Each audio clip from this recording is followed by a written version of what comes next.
Creed en sus profetas. Domingo 25 de septiembre 2022, Primera de Samuel 19. Jonatán aboga por David ante Saúl. Saúl habló a su hijo Jonatán y a todos sus servidores para dar muerte a David. Pero Jonatán, hijo de Saúl, amaba mucho a David. Y Jonatán dio aviso a David diciendo: Mi padre Saúl procura matarte. Ahora por favor ten cuidado durante la mañana y escóndete en un lugar oculto. Yo saldré y estaré al lado de mi padre en el campo donde tú estés, y hablaré de ti a mi padre.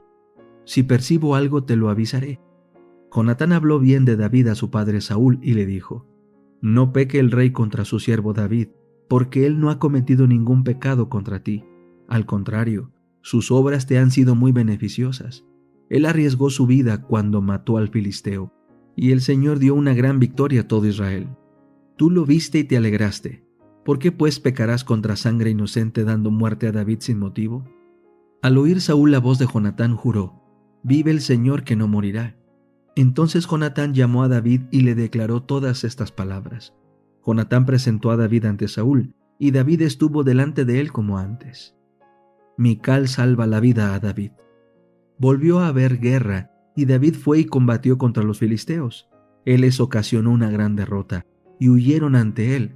Entonces un espíritu malo de parte del Señor vino sobre Saúl, y estando él sentado en su casa, tenía su lanza en su mano, mientras David tañía con la mano. Luego Saúl intentó clavar a David en la pared con la lanza, pero David esquivó a Saúl, quien golpeó la lanza contra la pared. Aquella noche David huyó y se escapó.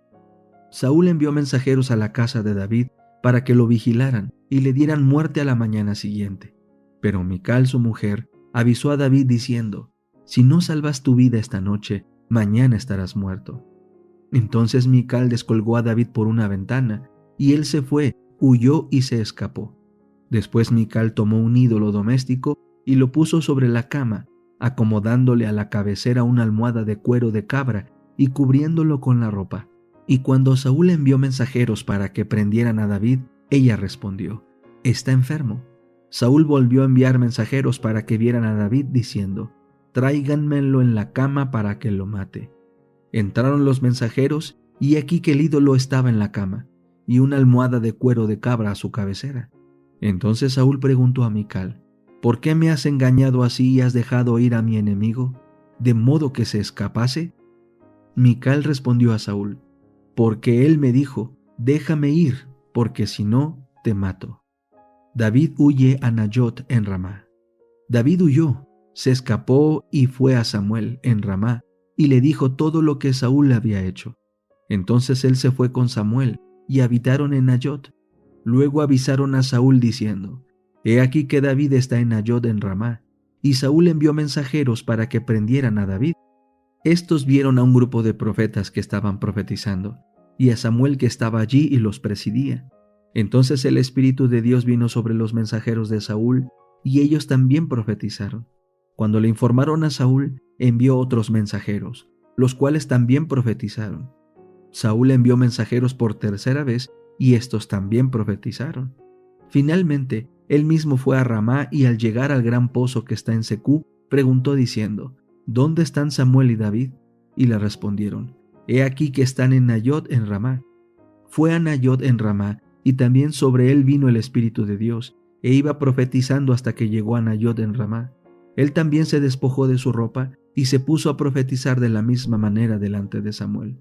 Todo aquel día y toda aquella noche estuvo echado desnudo. Por esto se suele decir: ¿también está Saúl entre los profetas? Fe y obras. Capítulo 14.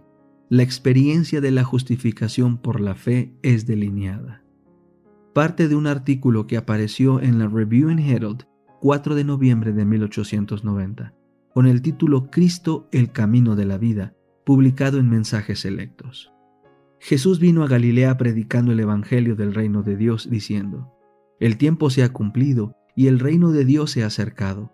Arrepentíos y creed en el Evangelio. Marcos 1, 14 y 15. El arrepentimiento está relacionado con la fe y nos es presentado con insistencia en el Evangelio como esencia para la salvación. Pablo predicó el arrepentimiento. Dijo: nada que fuese útil he rehuido de anunciaros y enseñaros, públicamente y por las casas, testificando a judíos y a gentiles acerca del arrepentimiento para con Dios y de la fe de nuestro Señor Jesucristo. Hechos 20, 20 y 21. No hay salvación sin arrepentimiento. Ningún pecador impenitente puede creer con su corazón para justicia. El arrepentimiento es descrito por Pablo como un piadoso dolor por el pecado, que produce arrepentimiento para salvación, de que no hay que arrepentirse, 2 Corintios 7:10. Este arrepentimiento no tiene en sí ningún mérito por naturaleza, sino que prepara el corazón para la aceptación de Cristo como el único Salvador, la única esperanza del pecador perdido. Cuando el pecador contempla la ley, le resulta clara su culpabilidad y queda expuesta ante su conciencia y es condenado. Su único consuelo y esperanza se encuentran en acudir a la cruz del Calvario. Al confiar en las promesas, aceptando lo que dice Dios, recibe alivio y paz en su alma. Clama: Señor, tú has prometido salvar al que acude a ti en el nombre de tu Hijo. Soy un alma perdida, impotente y sin esperanza. Señor, sálvame o perezco. Su fe se aferra a Cristo y es justificado delante de Dios.